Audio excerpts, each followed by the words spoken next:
Kindly subscribe to YouTube channel and follow on Facebook page at Dr. Zabby's Talk Show. People, una see wetin this man dey do. If this man now see person wey be say, they say he do yahoo, he cut person head away, oh, this man, na he go fair carry cutlass say he want buy that person. This man dey change red oil to groundnut oil. This man pour chemical for inside all red oil. He want turn out to groundnut oil, make it begin to sell am for people they drink. Say I don't turn to groundnut oil. Now this man they do so. Imagine how many people now when we say go get problem through this thing. Sickness everywhere, problem everywhere. We don't even know where they come from. Somebody go your safe before you know they say get heart problem. You go to imagine say where I forget some. You don't go know. Those food where they bring. You don't know how many this thing where this man they do someone destroy your organ. If they change red oil to groundnut oil with chemical. So is it mean that this line now no conscience again? No, nobody even get. They don't even get conscience again. All those scam people, they don't get conscience. You don't even they fear saying your blood sister go use this thing to eat, or your children go use this thing to eat, or your wife go use that to eat. Eh? This one even fear. Say this thing now, my sister or my brother feel buy this thing chop. This man no fear. See what this man they do. Evil mind. This one go here. That's it. They say go see one boy. Or they use something they do. You don't compensate. You don't compensate here. Do this. Now this man I go carry class. He will go by that person. See what he's doing. Evil people everywhere. You don't even feel say this thing. The school where children they go, or person say where they eat. Feel bad. They stay cool for they go chop. You know they don't take all those things again. They go help. Ìyá àti bàbá ẹ̀gbọ́n àti àbúrò ṣáyé ọpẹ́ yọ ṣé yọ lọ́dọ̀ títí yín náà ní agbára lọ́wọ́ Ọlọ́run. Ayé ọpẹ́ a máa yọ fún wa lórí ọmọ lórí ìdáwọ́lé wa.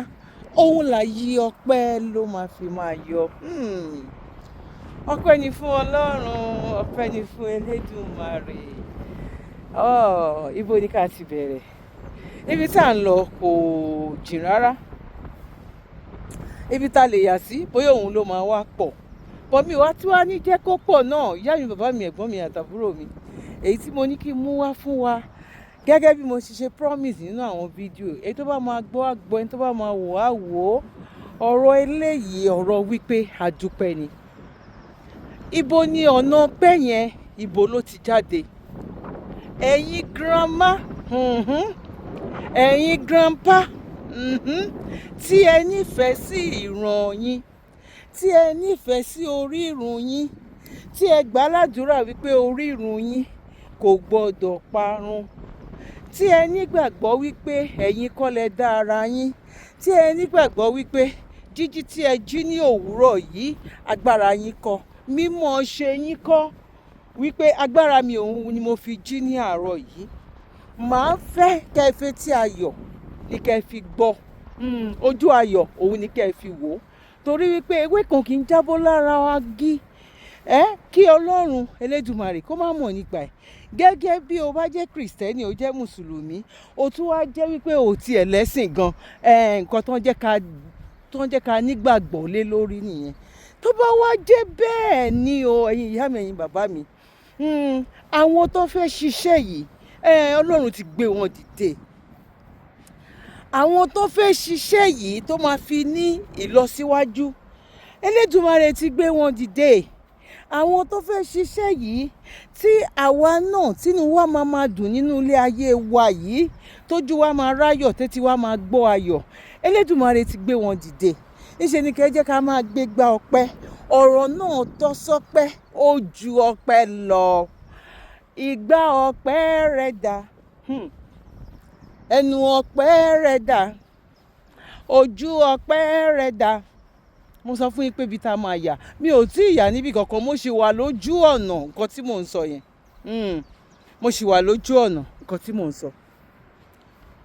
Ni wípé àwọn youth ẹ fojú ayọ̀ wò wọ́n. ẹ fojú ìdùnnú wò wọ́n, ẹ fojú ìgbéga wò wọ́n.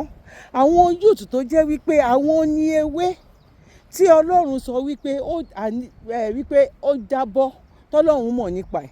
Àwọn ní eléyìí, àwọn eléyìí ò wá ní ká mórí wá, ọ̀n ní ká mú apá wá, kódà gan ọ̀n ní ká mówó wá, ọ̀fẹ́ ló bá dé ni. Àwọn youth yìí ọ̀fẹ́ ní ìgbàlà làwọn tí wàá fi ti wọn ṣe, ọ̀fẹ́ ní ìgbàlà. Àní tá bá sọ wípé a fẹ́ ìtúsílẹ̀, a fẹ́ wípé ká dúró lórí ẹsẹ̀ wa. Nígbà tí mo lọ wo, mi tiẹ̀ wá notice dáadáa gan bíi 2 years ago tí research yẹn tán gbé jáde wípé ẹ̀sìn tí China ń ṣàṣẹ China gan 1%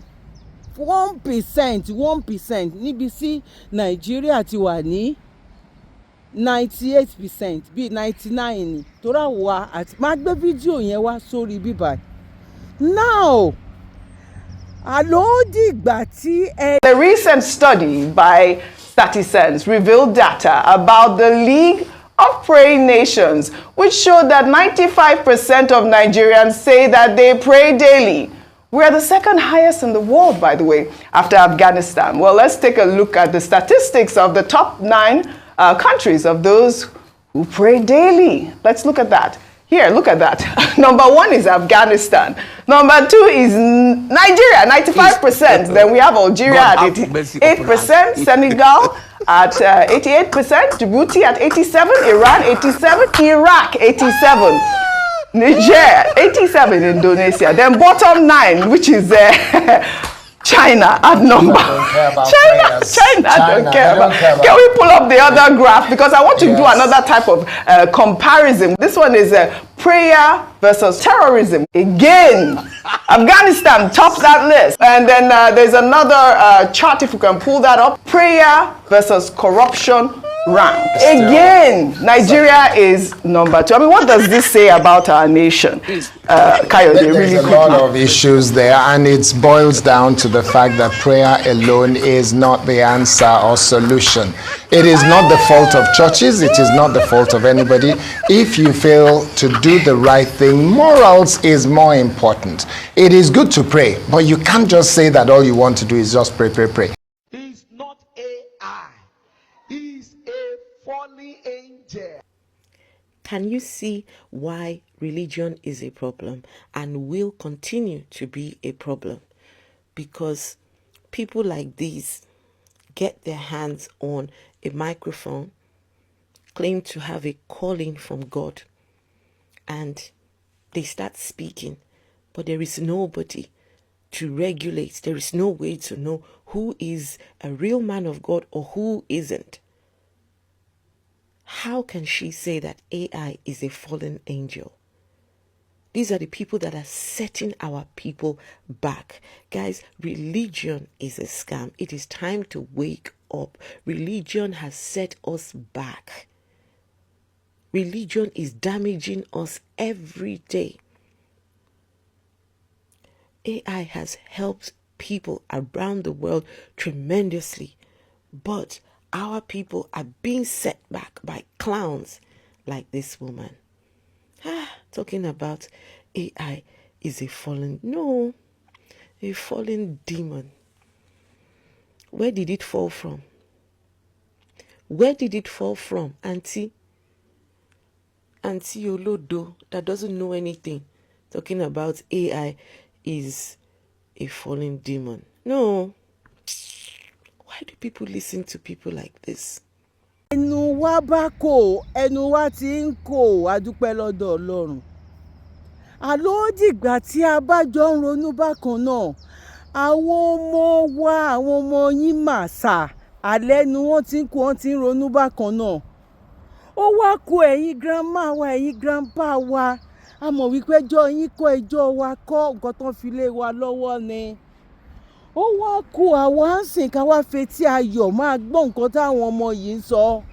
Ó wá kù àwa ń sìn láti lè fi ara balẹ̀, láti lè má máa ro ìrokìrò, láti lè má máa sọ ìsọkísọ, láti lè má máa ro nǹkan aburú.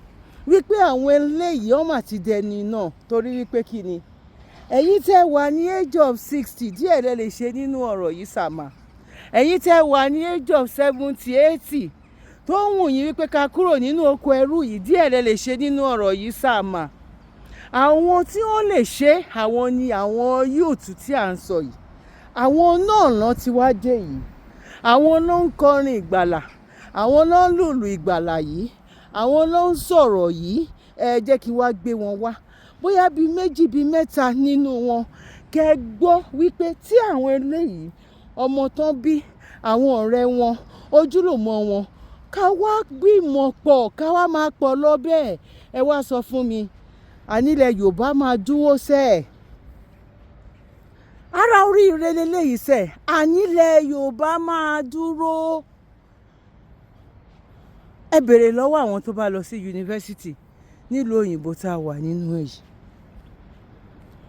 tán bá fẹ́ wọlé ní àárọ̀ tó bá dẹ̀ jẹ́ lọ́sàn-án ni kò yẹ yín sìn tí lecture tó bá parí tí ẹ bá wo àwọn China àwọn Chinese àwọn gbogbo àwọn Asia country yẹn ẹ jọ̀ọ́ ẹni tó bá mọ̀ nípa nǹkan tí mò ń sọ ẹ bá mi fílẹ̀ nínú comment section ẹ torí Ọlọ́run ẹ wo bọ́n máa ṣe rọ́tẹ̀lera wọn àwọn gúrùpù míì wọ́n lè jẹ́ bíi 30 gúrùpù míì wọ́n lè jẹ́ 15 wọ́n lè jù bẹ́ẹ̀ lọ torí wípé kí ni wọ́n jọ ronú bákan náà èyí tó bá jẹ́ ọmọ Yorùbá tó bá wà ní kọ́lẹ́jì tàbí ó wà ní uni tó bá jẹ́ 100 ẹyọ kọ̀ọ̀kan lóníkàlùkù máa gba kínní lọ méjì ló lè gba ibì kan náà ọ mẹ́ta kí ló dẹ̀ fà nínú ẹ̀ ni wípé màá gbé fídíò yẹn ni màá kọ́kọ́ gbé wá ìyẹn ni màá kọ́kọ́ gbé wọlé nsìn nǹkan tó fà gbogbo àwọn nǹkan tó fà lélẹ̀ torí wípé kí ni ìfẹ́ tí àwọn bàbá wa àwọn ancestors wa tá à ń ṣépè fún sìn ìfẹ́ tó ní tó fi gba òyìnbó tó fi gba dúdú tó fi gba àjòjì mọ́ra àwa ò nífẹ̀ẹ́ yẹn mọ́ nǹkan tí àwa lè máa gbọ́ àgbọ́yé wa torí ìwọ ń fojú wò mí gẹ́gẹ́ bí ọmọ èṣù ìwọ ń fojú wò mí gẹ́gẹ́ bí wípé inú iná kan wà nílẹ̀ tó ti pèsè fún mi èmi náà ń fojú wò ẹ́ gẹ́gẹ́ bí wípé o ṣẹ̀sìn mi kò dẹ̀ tún ṣẹjọ́ wa bí òun ṣe wípé ẹ̀kọ́ tó ń fi kọ́ wa torí wípé ìyá mi ti jẹ́ mùsùlùmí ẹ̀kọ́ ọmọ mi máa lọ ọbẹ̀ torí pé christian ni mí christian dẹ̀ sọ fún mi wípé mi ò gbọ́dọ̀ bá ẹlòmíì ṣe kọ́ má bàa kó gbogbo ẹ̀ ń tọwọ́ bọ brain wa ni àwa dúpẹ́ àtọ́pẹ́dá lọ́wọ́ àwọn yóò tuntun bọ́ ta ìfojú ayọ̀ wò wọ́n. ẹ káàárọ̀ ẹ kò jùmọ̀ ṣàlàáfíà ni ó kí gbogbo ọmọ Yorùbá nílé lóko lẹ́yìn odi ṣàlàáfíà làwà ẹ kú ọjọ́ mẹ́ta ṣé gbogbo nǹkan ń dùn ilẹ̀ Yorùbá ò ní dàrú o lágbára Èdùmàrè. ọ̀rọ̀ tí mo fẹ́ sọ láàárọ̀ yìí kò ní pọ̀ púpọ̀ lórí ọ̀rọ̀ tá à ń bá lọ náà ni lórí ọ̀rọ̀ bí ilẹ̀ Yorùbá ò ṣe ní dàrú tí eku aké bí eku tí ẹyẹ aké bí ẹyẹ tọmọ èèyàn máa fọhùn bí ọmọ ènìyàn òun náà là ń bá lọ. kí ni mo fẹ́ fàyọ láàárọ̀ yìí ni wípé má ṣe lo oògùn mámọ̀ òun lọ̀rọ̀ tó wà nílẹ̀ yìí má ṣe ní oògùn mámọ̀. gbogbo ọmọ Yorùbá gbogbo ẹni tó bá tàpá sórí ìrun ẹ̀ láyé nǹkan tó máa ń gbẹ̀yìn wọn ló ń gbẹ̀yìn àwọn àáfàá àtẹ̀ní tá à ń rí wọ́n ṣẹ̀ bẹ̀rẹ̀ ni nítorí kíni àwọn bàbá tó nílẹ̀ wọn ò bá wọn jà àwọn náà kógun wá bá àwọn bàbá yẹn jẹ́jẹ́ mi mo dúró kì í jẹ̀bi ẹjọ́ lọ̀rọ̀ náà ṣùgbọ́n àwọn àáfàá àtòde òní ti yí padà. ǹjẹ́ bí àwọn ẹlẹ́sìn mùsùlùmí àtẹlẹ́sìn kìrìsìtẹ́nì àti àwọn bàbá wa tán gbà wọn láàyè bá a ṣe ń lò ní ayé àtijọ́ ṣé ó lè padà bọ̀ sí ipò padà mi rò bẹ́ẹ̀ torí ìdí tí ò fi lè padà bọ̀ ni pé ojú ti là ń sìn oníkálukú ti mọ mission àwọn ẹlẹ́sìn mùsùlùmí and purposely nǹkan tó ń tẹ̀ fẹ́ sọ̀rọ̀ lé lórí ni wípé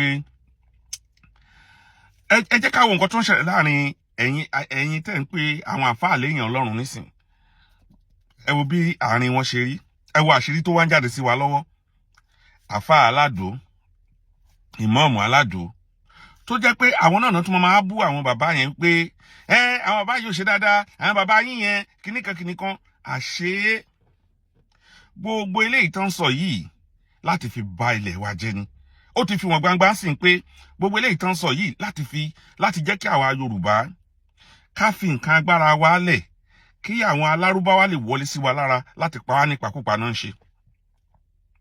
Eléyìí ti fojú wọn sìn. Àwọn àgbà àfáà yín nínú àfáà tẹ́ pè ní àfáà bí ìmọ̀ọ́mù lẹ́dẹ̀ ń pè wọ́n. Ẹ wo àṣírí oríṣiríṣi tó ń jáde ń sìn.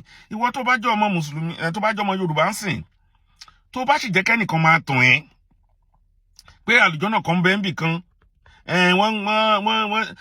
wọ́n sọ̀rọ̀ ṣàdíà kan bì kan tíwọ náà sì ń tẹ̀lé ẹnu, ikú pa ẹ́ nìyẹn o. Ẹ wo àwọn nǹkan tó ń ṣẹlẹ̀. Ẹ wo àwọn tẹ́ pè ní àgbààgbà Mùsùlùmí. Ẹ wo àwọn àṣírí tó ń jáde. Àṣírí yóò jáde bẹ́ẹ̀ tẹ́lẹ̀ rí. Ǹjẹ́ ẹ ronú pé kí ni ó dé táwọn onílẹ̀ fi kẹ̀yìn sáàyìn Mùsùlùmí ń sìn tí gbogbo yín wá di rúdurùdu táṣírí oríṣiríṣi wá ń jáde lẹ́nu yín? Ìmáàmù aládò, àfáà aládò, àfáà oní 419, ẹnìkan ní kẹ́nìkan kú, ẹnìkan ní kẹ́nìkan má kú. Ìyẹn fi yé wa wípé kò sí nǹkan kan tó wà nínú àlùkùránì, irọ́ lásán ló gbé dání. Kò sí nǹkan kan tó wà nínú àlùkùránì, irọ́ lásán ni. Ọba kàtàbá tí àdá bíi 2027 síyàn, kò sí nǹkan tó ń jẹ́ bẹ́ẹ̀. Ó ń jẹ́ kó yé wa wípé Elédùmarè ó fẹ́ràn àwa dúdú, ó ti fún wa lágbára wa, àwa ni ká wá lò. Ó fẹ́ràn ìwọ ọmọ ọkọ Yorùbá tó bá ń gbọ́ mi lénìí, má jẹ́ kẹ́nìkan tì ẹ́ o débi wípé ibi tó ti yẹ kó gba ìwòsàn wàá wá lọ kó fún àfáà, àwọn àfáà alágbo àgbo 30 tán gba 30 million lọ́wọ́ èèyàn, tán máa wá bọ́ síta, tán máa wá bẹ̀ sí ní bú àwọn bàbá wa pé àwọn tó ń jẹ ẹ̀kan fálẹ̀, ẹgbẹ́ fáyín lẹ̀, ẹ má ṣe ṣègùn mọ́. Àṣé àwọn gangan ni ẹgbẹ̀jì olóògùn kà. Àṣé àwọn gangan lẹgbẹ̀jì olóògùn kà. Nǹkan tán fi ń bú àwọn bàbá yẹn, àṣé àwọn gan ló ń lò. Ọgbọ́n kí leléyìí kọ́ wa? Ó kọ́ wa wípé èèkan kò sí nǹkan tó dàbí original. Ìwọ ẹ̀yin èèyàn ọmọ Yorùbá, ẹ má jẹ́ kílẹ̀ wa dàrú. Ẹ má jẹ́ kí àwọn àfáà wèrè yìí kán wá da ilẹ̀ Yorùbá rú. Nǹkan táwa ń tẹnu mọ́ nìyẹn. Tẹ́ ẹ bá wo ibi tí platform tí mo máa ń lọ, tí mo ti lọ ń gbọ́ ẹ̀sìn Mùsùlùmí bó ṣe spread, ẹ̀yin gẹ̀ ẹ́ rí i pé Muslim Islam ìjọba lásán ni, kì í ṣe ẹ̀sìn. Ẹ rí i pé ẹ̀sìn Islam tó ń pariwo ìjọba lásán ni. Torí Umar wọ́n lòun náà ń gba wáyìí lẹ́ẹ̀kọ̀ọ̀kan débi wípé má lo ìjáàbù, má mu ọtí, kì í ṣe Jùbìrìlù ló fún ànábì. Èèyàn ẹlẹ́ran ara bíi tèmi pẹ̀lú ẹ̀ báyìí ló kàn sọ fún ànábì pé ẹ má jẹ́ ká ṣe báyìí torí pé wọ́n lọ ń jagun, àti pé tán bá wà lórí ìrun, tán bá ti mu ọtí wọ́n á máa sọ̀sọ́kúsọ. Kì í ṣe pé bóyá Allah àwọn ló sọ̀kalẹ̀ àbí tó fún Muhammad wọn ní wáyìí yẹn, ṣùgbọ́n ẹlẹ́ran ara bíi ti ànábì ló sọ fún ànábì pé já fẹ́lẹ́ ìkun, já má fẹ́lẹ́ ìkun. Ẹ̀yin kan wá gbé ìwé yẹn dání, ẹ wá ń kà á. Ìwé tó jẹ́ pé nígbà tán fẹ́ kọ bọ́n ṣe sọ fún wa, wọ́n á pe èèyàn bíi 3 4 sínú different room. Wọ́n á ní ká máa ké àwọn nǹkan tí ànábì bá ti sọ lẹ́yìn. Àtẹ́lẹ̀ tán fi tí wọ́n kún wọn, àtẹ́lẹ̀ wọ́n wá wọlé tó dáa jù. Ìyẹn náà máa kọ́ ọ́lẹ̀. Ẹnìkan wá sọ pé ìwé yẹn ni ìwé mímọ́ Ọlọ́run, ìwé mímọ́ Allah àbí àmín.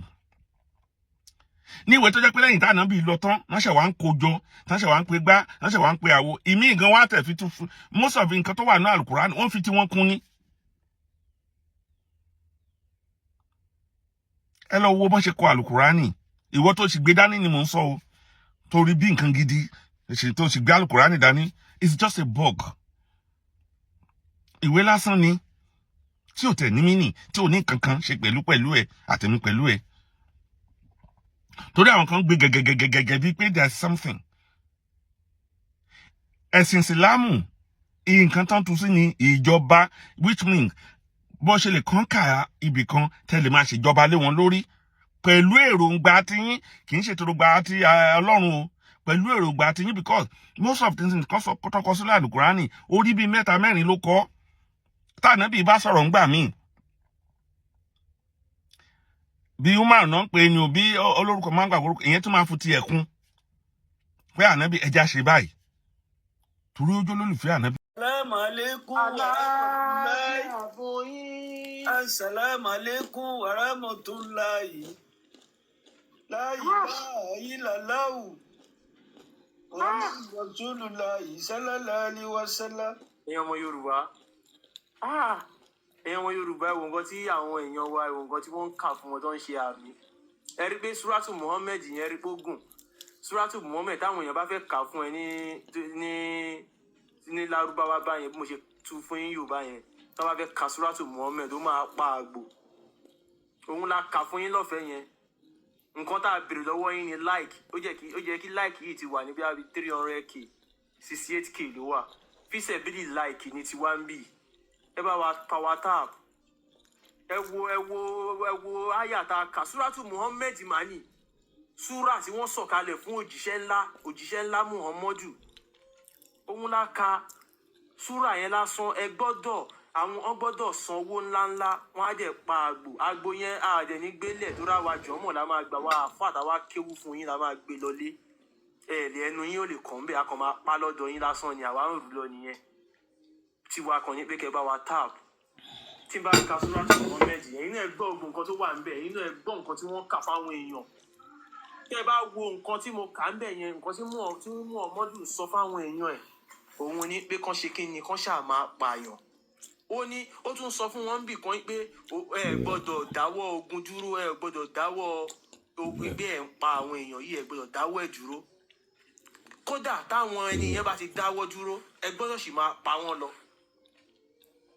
Nǹkan yìí ló gbé wá sílẹ̀ Yorùbá la fi ń sọ fún ẹ̀yin ọmọ Yorùbá pé àwọn ará bíi tó gbé ẹ̀sìn wá yìí on agenda ó lè take wọn ní 1,000 5,000 10,000 years.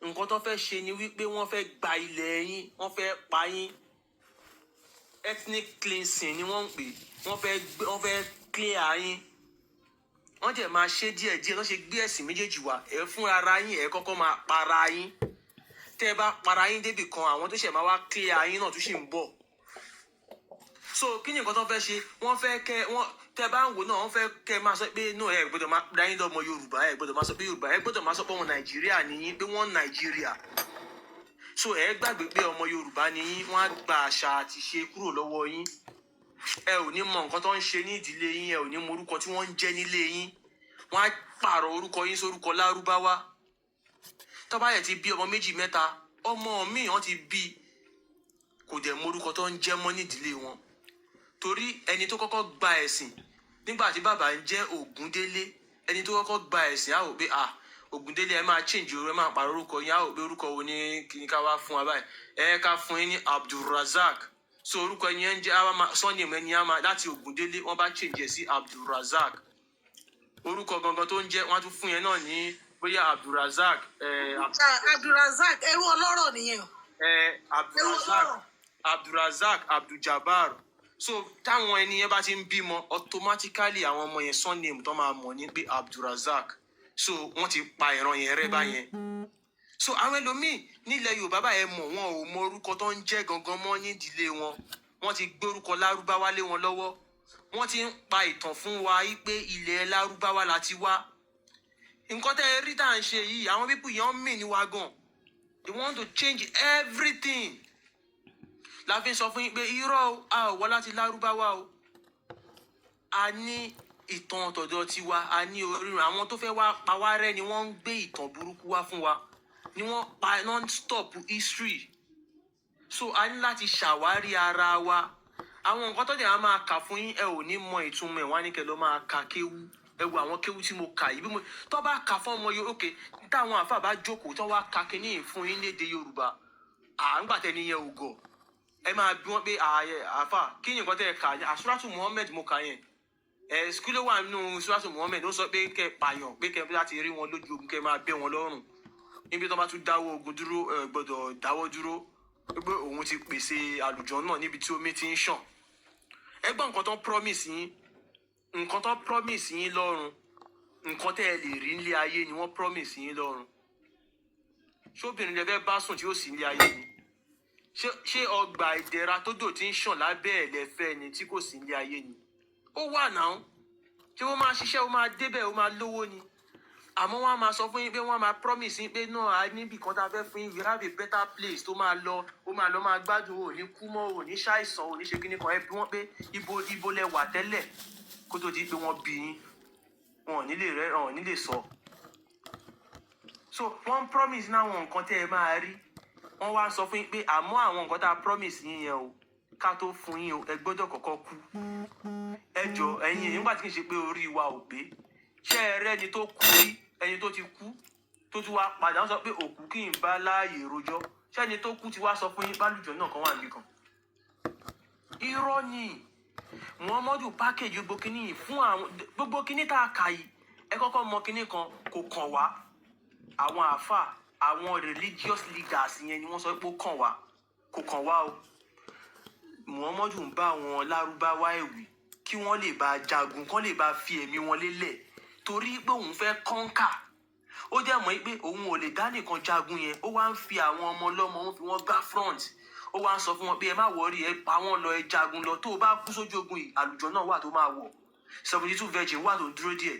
Àwọn yẹn náà máa wá wò pé òótọ́ òkè tó bá jẹ́ bẹ́ẹ̀ nígbà yẹn jẹ́ kí n kú fẹ̀mí mi lélẹ̀ pé tí n bá kú jẹ́ ti kú. Ṣebí máa lọ gba 72 virgin. So irọ́ lásán ni, kò sí, there is no 72 virgin anywhere. Wọ́n tún sọ kinní kan fún yín pé ẹ máa jẹ̀yánú sàárè tó bá máa di Monday, a máa gbé jáde, ẹ máa rí. Kò sí nǹkan tó ń jẹ́ yánú sàárè. Nígbà ayé Muhammadu, èèyàn kan ló sùn, ló lálàá wípé ìgbà tó ń kú àwọn kan wá jí òun wípé wọ́n wá ń béèrè pé ta ló sìn ilé ayé? Òun wá ní Allah ni. Ta ni òjíṣẹ́ ta lè òjíṣẹ́ Allah? Muhammadu ni. Báwọn ẹni yẹn wá yọ kùmọ̀ wá na òun, ejò wá yọ sóhun. Ẹni yẹn ló lọ sọ fún Muhammadu pé òun máa lálàá báyìí. Muhammadu ni àwọn tó máa wá bó ṣe máa rí nìyẹn. Irọ́ ni. Gbogbo nǹkan tá à ń sọ fún yìí òdodo làwa ń sọ fún yín. Mo jẹ̀ tún ṣe ń sọ, mò ń tẹnu mọ́. Ẹni tó bá sọ pé nǹkan tá a sọ yìí kò rí bẹ́ẹ̀, ẹ sọ fún pé kó send request, a máa gbé wọlé. Àwa kò sí nǹkan tá a fẹ́ gbà nú ẹ̀. A ò bà Islam jẹ́, à ń tún Islam ṣe fún yín ni. Bóyá ẹ ò mọ̀. Torí pé nǹkan tó wà nú ẹ̀ gangan là ń kà. Àwọn àáfàá ni wọ́n kọ̀ láti sọ nǹkan tó wà nú Islam fún yín torí pé wọ́n fẹ́ tàn yín. Quran 3 verse 28 ni wọ́n ń lò fún yín, wọ́n ń tàn yín sínú Islam torí nǹkan tá Allah sọ fún wọn nìyẹn. Ó ní tàkíyà yẹn, ó ní ẹ máa ṣe tẹ́ máa fi kú ni, ẹ gbọ́dọ̀ máa ṣe. Àwa ò dẹ̀ bá yín ṣe tàkíyà, we are telling you facts with references. A máa sọ pé báyìí kábí báyìí ló wà. La fi ń sọ fún yín pé irọ́ lásán ni. Ìjọ́ tẹ́ bá ti gbìyànjú láti kírun ní èdè Yorùbá, tẹ́ bá ti gbìyànjú láti ka Quran ní èdè Yorùbá, olórí burúkú nìkan dẹ̀ ló tún máa wà nú ẹ̀sìn yẹn. La fi máa ń sọ pé wèrè ló ń ṣe Islam because ẹ ò lè rí ẹni tó rí ẹ pé tó understand nǹkan tó ń ṣe kó tún sì máa ṣe Islam yìí. Tá bá sọ pé wèrè ló ń ṣe Islam, wèrè ni ó máa ka Lárúbáwá, ló máa ṣàmì, ló máa ka nǹkan láì tiẹ̀ lọ wo bí ẹ tiẹ̀ dúró nǹkan tí mo tiẹ̀ ń ká yìí. Ṣé bó nítumọ̀? Ṣé bédè lédè ni? Ẹ jẹ́ kí n tiẹ̀ lọ kà. Ṣé àmọ́ pé wọ́n kọ àwọn oògùn tẹ́rí yẹn, wọ́n máa ń kọ Arabic náà sí. Bóyá wọ́n bá kọ àwọn nǹkan tó fi ṣe àbí iṣẹ́ tó gùn ṣe, wọ́n máa kọ́ ní Arabic. Kéèyàn kan wá gbé oògùn kan dání kó wá máa ka Arabic ẹ̀ fún yín kẹ́ wá máa ṣe àmì. Oògùn yìí ó ṣiṣẹ́ fórí fífọ́, àmì. Oògùn yìí tó bá lò inú ò ní rún ẹ́, àmì.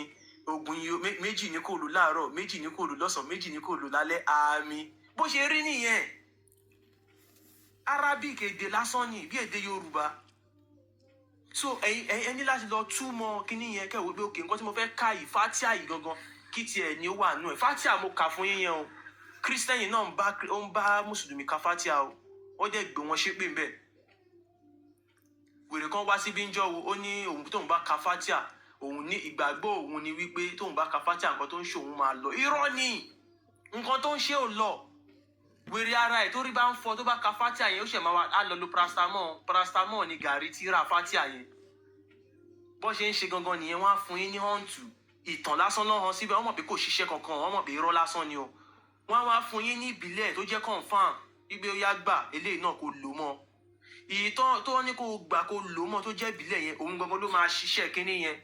wèrè tán kọ́kọ́ gbé fún ẹ yẹn kò ṣiṣẹ́ kankan, irọ́ lásán ni.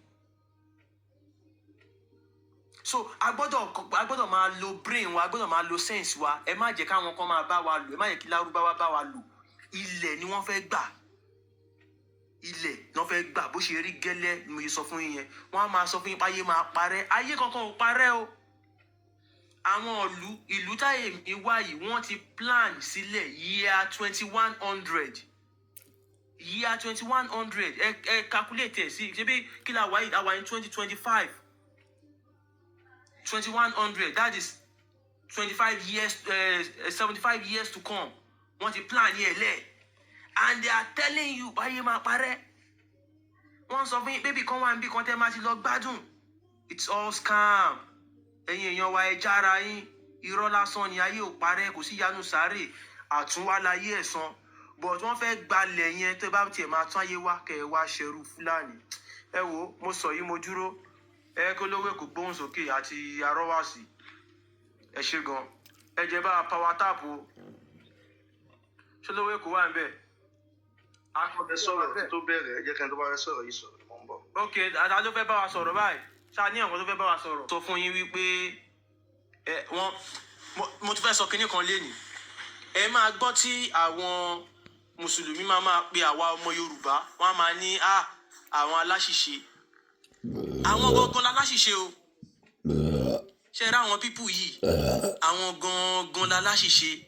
Àwọn ò dẹ̀ mọ̀ ẹ̀ pé ńgbà míì wèrè máa ṣe wèrè èèyàn, wèrè yẹn ò dẹ̀ ní mọ̀ bóun ti ya wèrè. Àwọn pípù yìí ti yí lórí. Wọ́n ti ní mental issue. Àmọ́ wọn ò mọ̀. Ìgbà míì lóòótọ́ èèyàn máa sínwín, bọ̀ ẹni tó máa sọ fún ló ń wá. Àwọn tó ń ṣàṣìṣe wọ́n tún ń sọ fáwọn èèyàn gidi pé àwọn aláṣìṣe hàn pé tí wèrè bá rí wèrè náà máa wèrè ló ń pe ẹni tá rẹ̀ yá ń wèrè o. Torí pé wèrè fúnra rẹ̀ ò mọ̀ bóun ti ya wèrè. Àwọn pípù yìí ń ṣe àṣìṣe. Now Quran yìí sọ pé a máa rán òjíṣẹ́ sí yín ní èdè yín tó máa sọ èdè yín. Number 1, ǹjẹ́ Muhammadu sọ èdè yín kò sọ? Okay, ẹ sọ pé Muhammadu ni wọ́n rán sí gbogbo ayé. Muhammadu yìí tó ń tẹ́sọ́ pé máa rán sí gbogbo ayé yìí kò sọ èdè yín náà. Ó dá ẹ fún wa níbì kan nu Quran níbi tó ti sọ pé Muhammadu tá a rán sí gbogbo ayé yìí o, ẹni tá a rán sí yín tẹ́lẹ̀ tó sọ èdè yín yẹn má tẹ̀lé, kò sínú Quran. Torí pé ó dìgbà tó bá tó bẹ̀rẹ̀ tó bá lè jókòó tó lè ronú. Ọlọ́run ò ṣàbòsí, Ọlọ́run ò lè ṣe fáwọn kan kó fapá kan lẹ̀. Ọlọ́run ò lè fárí apá kan kó dá kan sí. Ọlọ́run ò lè fẹ́ rán yàn sí Yorùbá kó rán Àràbù. Kò ní fẹ́ rán yàn sí Àràbù kó rán Yorùbá. Oníkálukú ló ní ọba elétò lọ́lọ́run náà. Tó bá ṣe báyìí ó máa cause confusion. Báwo ló ṣe máa fún mi lédè Yorùbá tó máa rán Lárúbáwá sí mi tó tiẹ̀ máa sọ pé kí n ṣe lọ kọ́ Lárúbáwá? You are giving me extra stress. Ṣé Lárúbáwá yẹn lórí méjì ni? Wọ́n dẹ̀ ní bá a ṣe bẹ̀rù lábọ́ ọmọ ìbí òjùbí. Bọ́n ṣe bí àwọn Lárúbáwá ló ṣe bí àwa ọmọ Yorùbá náà. Wọ́n ṣe máa wá rán Lárúbáwá sí mi ọmọ Yorùbá. Àwọn tó ń ṣe ìsìláàmù tí wọ́n ń tẹ̀lé Muhammadu gan láláṣìṣe. Torí inú Quran kò síbì kankan bẹ́ẹ̀. Kò sí ìfẹ́ǹtì kan bẹ́ẹ̀ tó ṣẹlẹ̀ nílẹ̀ Yorùbá. Kò sí ìtàn Yorùbá ń bẹ̀. So tó bá wá ti pè yín láláṣìṣe, ẹ sọ fún àwọn gan láláṣìṣe. Torí Muhammadu èsèdè yín. Tó bá pè yín lẹ́lẹ́bọ, ẹ sọ fún àwọn gan lẹ́lẹ́bọ Saudi. Tó bá ní ẹgbẹ́ kinní kan lẹ̀, ẹni òkúta làwọn náà gbélẹ̀ tí wọ́n ń tọ́ polé, tí wọ́n ń tọ́ ẹ̀tọ́ ń fẹ̀jẹ̀ pa, tí wọ́n ń pọ́nlá, káàdẹ̀ ń rí. Àwọn nǹkan èèyàn dẹ̀ ti ń ṣe tẹ́lẹ̀, àwọn ẹlẹ́bọ nílẹ̀ Mẹ́kà náà ti ń ṣe tẹ́lẹ̀. Wọ́n ti ń tàwáfù òkúta. Wọ́n ti ń pọ́n òkúta lá. Nǹkan tẹ́yìn náà tí wọ́n á ń ṣe tẹ́sọ pé Muhammadu wá parẹ́ yìí. The same thing lẹ́ ń ṣe. Òkúta Ájára tó lè hásíwádìí yìí, wọn ò ní sọ fún yín pé 25 years ni Muhammadu wà tán ti gbókúta yìí sí Káàbà. Ìsìláàmù ò tí bẹ̀rẹ̀. Nígbà tí Ìsìláàmù bẹ̀rẹ̀, kí ló dé tí wọ́n gbé kúrò? Kí ló dé tí wọ́n ò gbé kúrò? Wọn ò ní sọ fún yín pé Allah ti wà nínú àwọn idols tí wọ́n ń worship kí Ìsìláàmù tó bẹ̀rẹ̀. Ẹbí wọn wípé kí Ìsìláàmù tó bẹ̀rẹ̀, ta ni chief idol?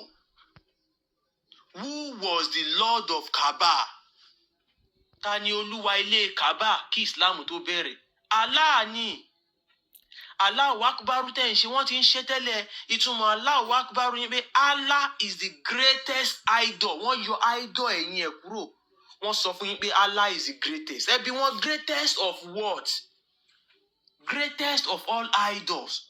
Òun ni Allah, ṣìgìdì ni. Lọ́fin sọ fún yín pé there is no deity worthy of worship except Allah. Kò sí ṣìgìdì kan tó tọ́ fún yín láti jọ́sìn fún àfi ṣìgìdì Allah. Àwọn people yìí àwọn Lárúbáwá àwọn Lárúbáwá wọ́n ti sọ òdodo fún wa o, wọn ò deceive wa o. Because if you read the Quran, you read the Hadith, so they understand it. Wàá mọ̀ yí pé àwọn people yìí wọ́n ti sọ fún yín pé nǹkan tá à ń sìn lélẹ́yìí. Afẹ́kẹ́ fi tiyín lẹ̀ kẹ́ wá máa bá wa sìn kẹ́ máa kówó tiyín wá. Wọn ò deceive wa o. Tí ẹ bá dijọ́ àgbéǹde Muhammadu máa sọ pé òun ò mọ̀ yín rí o. I wasn't talking to you. Òun ò bá yín wí. Òun ti sọ pé nínú ìwé yẹn pé ọmọ àrùn jíṣẹ́ sí yín ní èdè yín. Ó ní gbogbo nǹkan tóun dẹ̀ ṣe ilẹ̀ Lárúbáwá lòun ti ṣe. Kò ṣe ní ibòmíì. Ṣé understand? Kò ṣe ní ibòmíì. So á deny yín. Àmọ́ àwọn religious leaders, àwọn Fúlàní tó ń sọ èdè Yorùbá tó ti ń ṣe iṣẹ́ àfà, they will never tell you the truth. Wọn ò ní sòdodo fún yín. Ẹ̀rí bá ṣe rí tún sí ẹ̀rí pé gbogbo àwọn àfà yẹn, gbogbo top àfà yẹn tẹ́lẹ̀ pé Fúlàní ni wọ́n. And their plans is just to capture everybody. Tí wọ́n bá ti gbéṣẹ́ rí àwọlé, wọ́n á máa ní kẹ́ máa gbá àwọn ẹjọ́ yín wá. Ẹ ní gbẹ́jọ́ yín lọ sọ́dọ̀ ọba mọ́. Ẹ ní gbẹ́jọ́ yín lọ kóòtù mọ́. Ẹ máa gbẹ́jọ́ yín lọ sí ọ̀dọ̀ àwọn àfà. Àwọn náà máa bá yín dá. Ẹ máa lo ìjáàbù. Láti bẹ̀ lọ wọ́n máa gba ìjọba. Ẹ wo báwọn Taliban ṣe gbàjọba ní Afghanistan. Wọ́n á tún wọ inú ìjọba náà. Tó bá ti wọ inú ìjọba, wọ́n á change many things. Wọ́n dẹ̀ máa sọ everybody dẹrú. Obìnrin yẹn ò ní lè jáde mọ́. Wọ́n á ní ẹ gbọ́dọ̀ lọ school. Inú ilé ni kẹ́ ẹ máa wà. Ẹ gbọ́dọ̀ máa bojú yín. Gbogbo àwọn tó bá kọ̀ tí ó convert, wọ́n máa pa wọ́n. And that is the plan. Àmọ́ nǹkan tá a sọ yìí, tí àwa ò bá tètè mọ nǹkan tá à ń ṣe, ká tètè jẹ́ kó yé wọn pé tẹ́ ẹ bá pè mí lẹ́lẹ́bọ, yes, inú mi dùn ẹlẹ́bọ ni mí. Tó bá sọ pé mò ń bọ kinní kan, bẹ́ẹ̀ ni mò ń bọ́. Ó dẹ̀ ń gbé mi torí nǹkan tó lódùmarè fún mi nìyẹn. Olódùmarè tèmi ò dẹ̀ kì í ṣàlá àtọ̀dọ̀ tiẹ̀. Àlá òun lolórí burúkú ló fún wọn lókùúta. Torí Olódùmarè ò sọ pé kémi kórìíra ẹni tí kò bá ti ṣe nǹkan tèmi ń ṣe. Àmọ́ àlá sọ bẹ́ẹ̀. So àlá kò kí n ṣe Olódùmarè. So ẹ kí n jẹ́ kó lówó kò gbóhùn sókè àti ìyá. Tí ajá náà sì ti wà ń bẹ̀. Ìmí ìyá ẹ̀bí. So mo ní afẹ́jẹ́ káwọn Muslim mọ̀ pé òkúta ni wọ́n ń sìn fún ẹni tí ó bá mọ̀. Àwọn ìmáàmù àgbà tó a ní àwẹ̀ tí ń parí lọ pé kí ìmáàmù àgbà kan wá ṣe wáàsí ìkásẹ̀ àwẹ̀ Ramadan ti Saudi kan wá ṣe fún wa. So la fi gbé wọn wá fún gbogbo ẹ̀yin olólùfẹ́ wa kẹ́ èyí ní last wáàsí tẹ̀síìrì ìparí àwẹ̀ òru Lailatul Qadri ẹgbọ́n lọ́wọ́ tóbi jàmáà. Mo ní afẹ́jẹ́ káwọn Muslim mọ̀ pé òkúta ni wọ́n ń sìn. Àwọn bàbá wa níbi tá a ti bẹ̀rẹ̀ wáàsí wa lénìí ni pé kí gbogbo jàmáà mùsùlùmí lọ́kùnrin kán mọ̀ pé òkúta làwọn ń sìn. Òkúta ni wọ́n ń bọ, a dẹ̀ máa wá pẹ̀lú ẹ̀rí fún wọn. Òkúta lẹ ń bọ ojúbọ àlá lẹ ń wò yẹn. Tó bá ń sọ pé àwọn wo ni a bọ òkúta, sin òkúta, àwọn Muslim ni a bọ òkúta. Wọ́n ní tó bá sọ pé àwọn ta ni a bọ òkúta, a sin òkúta aláìṣewúrẹ́, àwọn mùsùlùmí. Wọ́n lọ gbé àpáta, wọ́n wá fi sínú nǹkan kan, wọ́n wá mọ ilé ńlá, wọ́n wá ń bọ.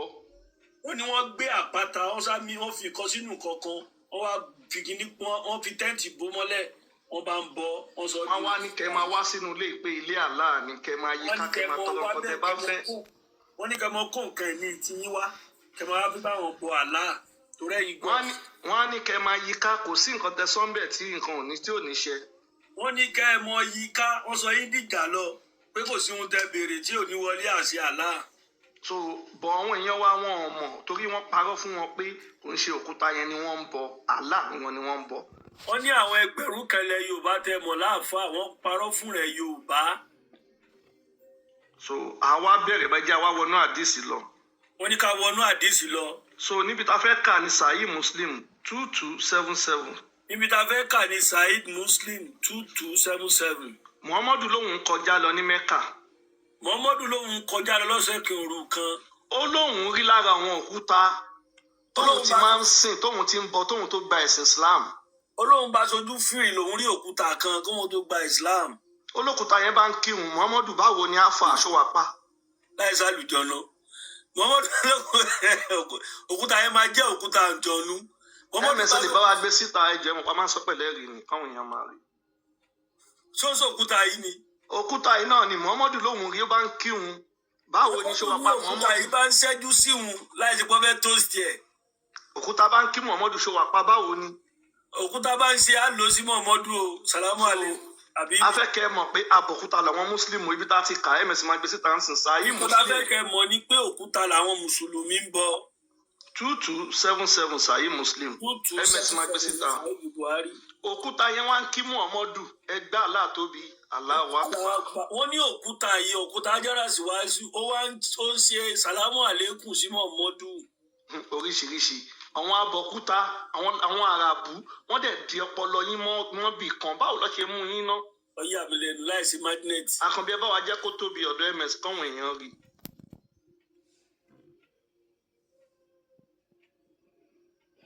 So òkúta làwọn Mùsùlùmí ń bọ fún wọn tó bá mọ̀. Wọ́n ní ẹ̀yin Mùsùlùmí òkúta lẹ̀ ń bọ. Ẹ̀rí ni agbésíta yẹn a kì í sọ̀rọ̀ láì mẹ́tì. Aya yìí sọ wípé Jabir Samura reported Allah messenger as saying.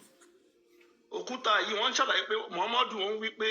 I recognize the stone in Mecca. Muhammadu lòun dá òkúta yìí mọ̀ nílùú Mecca. Which used to pay me salutations before my advent. Òkúta tó máa ń sọ fún Muhammadu pé Alpha báwo ni ṣó wàá pa aṣọ ti jẹun. And I recognize that even now. Muhammadu wá lóhun tún dá òkúta yẹn mọ̀. Òkúta yìí ló máa ń kírun. So ẹja wa lọ bòmí ajáná sí ẹgbéra. MS máa ṣe ajáná sí lọ́dà pàjáná sí ti sùn. Ajáná sí wà ń bẹ̀ ajáná sí ò jẹ́ sùn láti. Máa ṣe ajáná sí ti sùn ẹ tẹ̀síwájú. Ibo la tún lọ báyìí ẹ̀yin jọ̀wọ́. A lọ sí Súnánì ní sáì 2919. Súnánì ní sáì 29. Kí ló dé èé ṣe ìwọ Muhammadu tí wọ́n fi ń fọwọ́ kan àwọn òkúta yìí ní igun méjì? Ajánásí ò sí nílé kò dẹ̀ sẹ́ni tó lè ṣàjánásí. Ọ̀dà ẹ̀ sọ pé ní mọ́ṣáláṣí wa a máa lé àwọn èèyàn síta mọ́ṣáláṣí. Súnánì 2919. It was narrated from Abdullah bin Ubaid. Abdullah bin Ubaid ń ṣàlàyé pé. That a man said. Arákùnrin kan wí pé. Oh, Abu Abdurrahman. Abu Abdurrahman ni. Why do I only see you touching these two corners? Kí ló dé tẹ́ ẹ máa ń fọwọ́ kan òkúta Kaaba yìí? He said.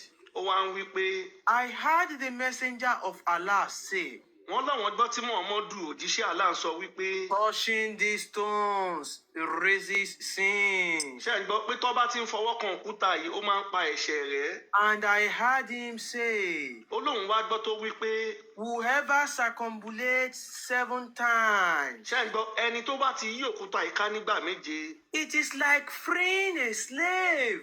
Ó dàbí ìgbà tí ẹrú bá ní ìtúsílẹ̀ tó dá ẹrú sílẹ̀ kó máa lọ ní ayọ̀ àti ìdẹ̀ra.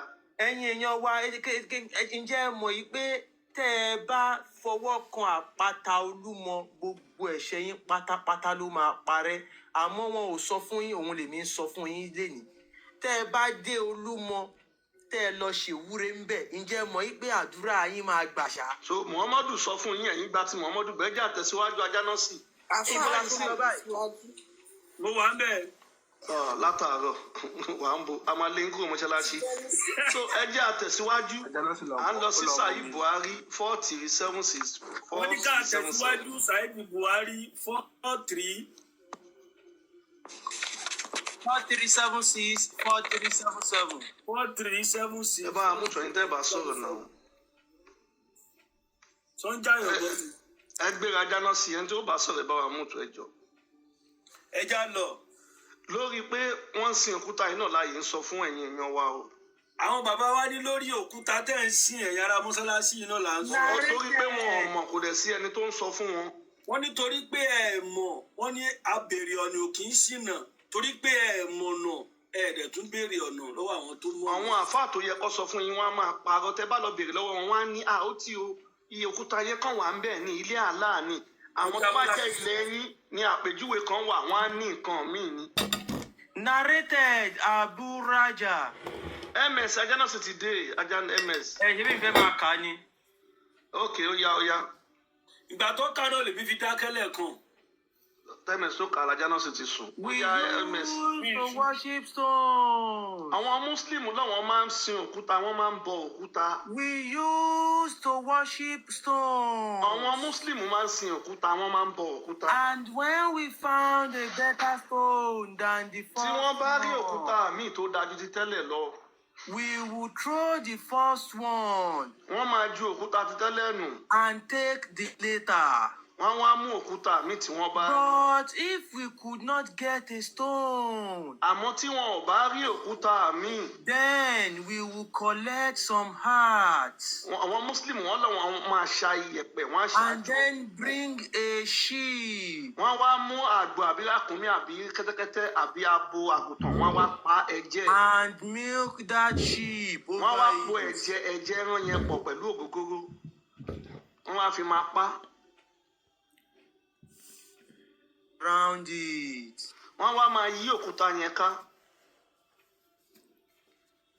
Ohun MS ń kọ́ọ̀tì o, ṣé ẹ̀ ń gbọ́ ta ló ń gbọ́ MS? Mi ò gbọ́ MS. Ẹ jẹ́ kí Àkànbí continue mo ti kàdélẹ̀ and perform the tawaf around it. Wọ́n wá máa yí òkúta yẹn ká. Wọ́n máa yí òkúta yẹn ká. So eléyìí là ń sọ fún yín pé àwọn Muslim tó ń bọ òkúta tó ń sin òkúta. Àmọ́ wọ́n parọ́ fún òun yẹn wá débi pé Ìkan tá à ń sọ fún yín ni pé àwọn Mùsùlùmí, àwọn Arábíkì, àwọn Lárúbáwá, òkúta náà ń bọ, ó ń sin òkúta. bọ ẹ̀yin èèyàn wa wàá mọ̀ pé òkúta ni àwọn Lárúbáwá ń bọ, ẹ wá ń tẹ̀lé wọn gọ̀lúgọ̀lú. Wọ́n ní ẹ̀yọ́ ọmọ Yorùbá ẹ̀ ń ṣe bí àgùntàn tẹ̀lé mọ́ọ̀lú ẹ̀ ń tẹ̀ fáwọn Sáúdí. Ẹ wá lọ síbi òkúta yẹn, ẹ máa yí ká, ẹ wá máa ní pé ẹ ń wá owó, ẹ ń wá ilé, ẹ ń wá oríṣiríṣi lọ́dọ̀ Ọ̀rẹ́ ló bí òkúta. Dangote. Ha! Bóyá tètè lọ tẹ pámọ́ṣẹ́. Ó wá lọ ń bá òkúta, ó wá lọ ń bókúta sọ̀rọ̀. Afọ́jú. Báyìí sẹ́wọ́n ti wá ní. Nigerians in Mecca. Ọlọ́run $700 million Lamborghini wáyé tuntun funfun ṣáṣá rọ́ọ̀sì mo fẹ́ máa kọ́lé sórí omi, fẹ́ máa ṣàfihàn omi sẹ́ wọ́n jẹ́ bá gidi káyì bọ́ ìkáyì ọlọ́gbàdúrà mi. wọ́n fẹ́ ṣàdúrà tó ṣe tó má sọ kó sí lọ́rùn o torí ẹ̀ kó ti bẹ̀rẹ̀ kú ṣàdúrà rẹ kó o sì fọwọ́ àdúrà kó o fi bọ́jú mọ́ wàá sunkún sí lọ́rùn bí o torí ẹ̀ ti bẹ̀rẹ̀ kún yín o. irú owó Dangote mo fẹ́ o tèmi dà ẹlẹ́dàá mi bá mi gbé wá o irú owó Dangote mo fẹ́ o irú owó Dangote mo fẹ́ o ẹlẹ́dàá mi bá mi gbé wá irú owó Dangote mo fẹ́ Ọlọ́run gbé fún mi irú owó Dangote mo fẹ́ o. ṣùgbọ́n wọ́n ló paná bìíní olóde kí ló wá gbé ṣé wọ́n ló paná bìíní olóde kí ló wá gbé lójú bí wọ́n bàbá náà ilé paná bìíní.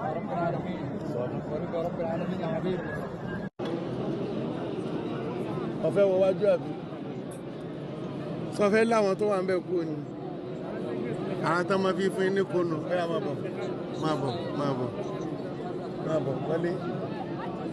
wọlé.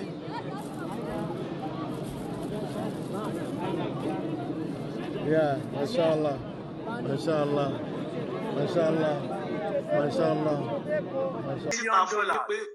A ti jìsítà fún yín pé ìjẹ́ ṣé ṣáàlá lè sọ̀rọ̀, ṣáàlá ń gbọ́ràn.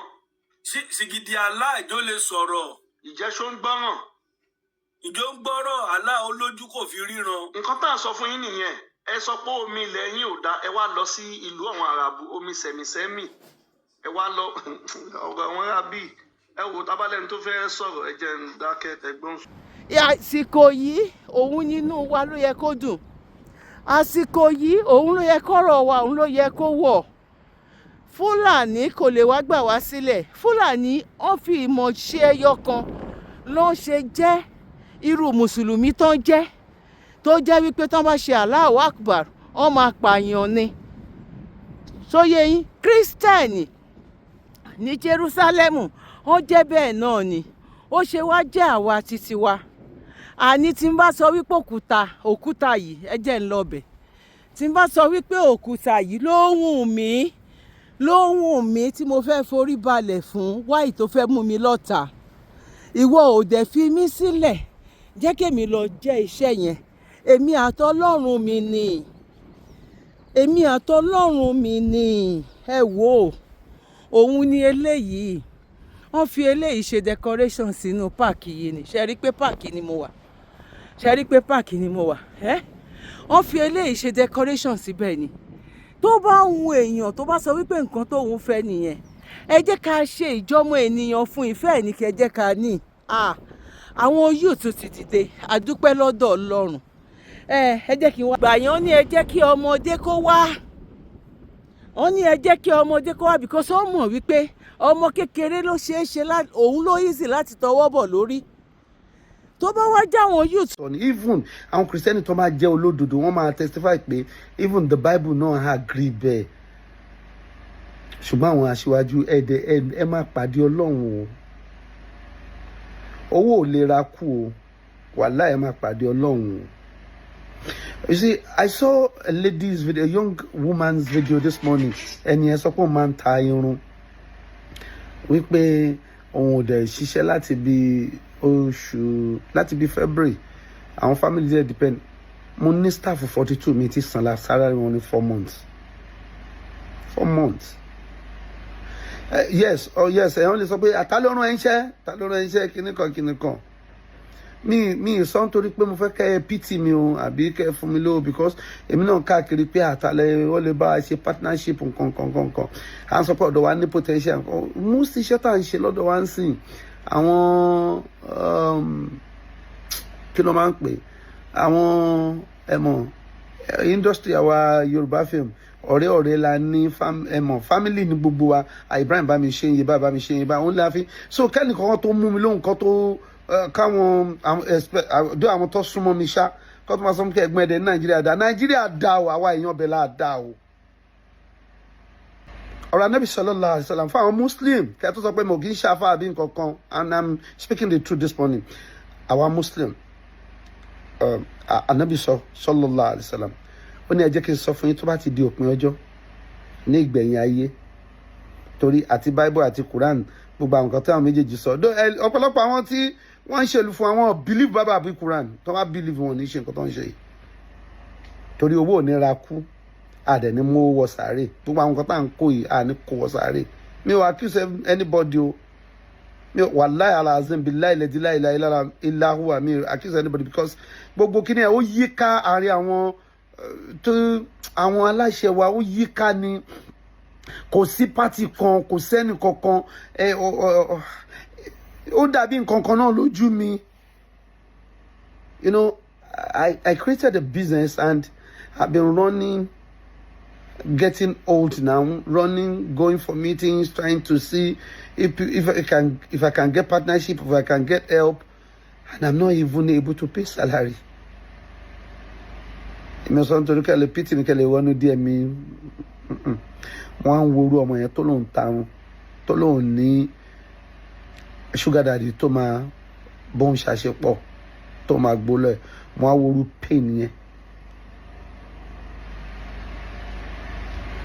Èèyàn tó ń jẹun lọ́dọ̀ mi Ọlọ́run mi ò fi ṣèrègùn mo dúpẹ́ pé tẹ̀ jẹ́ kí n rí yẹn ṣe àti bùkátà tó iye èèyàn tó wà ní DM mi tó ń fẹ́ràn lọ́wọ́ iye adìẹ tí wọ́n fẹ́ ṣe káàkiri Ọlọ́run mi ò mọ reason tí mo ṣe ń ṣe fídíò láàárọ̀ bọ̀ mo ń clear ara mi pé Nàìjíríà dá àwọn èèyàn ò dá. Ànábì dẹ̀ sọ pé tó bá ti dẹ̀yìn ọjọ́ ó ní ẹjẹ́ ń sọ fún yín ó ní aláṣẹ ẹgbà náà àwọn amir aláṣẹ gbogbo àwọn tó wà ń pa àṣẹ láti presidency governors àwọn tó lọ́n fi sípò àṣẹ ọba ọ̀gá abiṣẹ́ captain of industry àwọn tó wà nípò àṣẹ tó lè pàṣẹ pé báyìí ni kò ṣe rí tó máa rí bẹ́ẹ̀ wallahi alazim mi accuse anybody o kẹ́tọ́ sọ pé mo ń bú àbí ẹni tó bá gẹ̀ ike Ibrahim sọ báyìí níbi sọ pé ó ní ṣe rí ìgbẹ̀yìn ọjọ́ yẹn ó ní àwọn aláṣẹ ayé wọ́n máa ya ọ̀dájú àwọn aláṣẹ ayé máa dájú ó wá ní àwọn olówó ìgbà náà wọ́n máa ya ahun lé pé owó wọn ò gbúdọ̀ fúnyàn ọ̀nà àyà wọn ó wá níṣẹ́ rí àwọn tálíkà àgbà náà ọ̀nà máa ya òpùrọ́ tálíkà máa bá yín ẹjọ́ ọmọ mi wà ní UCH ara rẹ̀ ò yá oníbàwọn tálíkà ṣe máa rí ní òpùrọ́ náà ó láwọn olówó dẹ̀ máa ya ahun ọba ń sọ fún ọ báyìí do you know how many places I've gone to, how many people I've sent DM to for partnership, for help, so that we can reach the potential. Ojo komori VDM. I'm not a fan of VDM. Ojo komori VDM. O post kini kan nípa man kan ní Abuja ni tó ní company yẹn ó lè ṣe nǹkan àgbẹ̀, ó lè company yẹn tóbi. Ó tóbi gan ẹ̀rù dẹ̀ ń bà mí. Man dey need help, kò dẹ̀ rí help. Why are we doing this to ourselves? I'm doing this video because I know I have younger people that are saying, how can you be saying Nigeria is good? Nigeria is good. People are not just good. You set up a business, you cannot. Film industry. What good luck? You should access. I want to know access. What about money? I want to know access. Maka to man fa won yen se ba olosho no man lo maka awon to le kafatia tori awon lo si ka ba won lo se bullshit. Everything is just wrong. Nigeria is not bad, Nigeria is good, but people were bad. Atolori atomeyin wa, all of us were bad. Se to ba lo bank commando, se to ba de ibi to ti drive nibi no show kin jano. It starts from there. Ọmọ rẹ ò pass show ra special center fún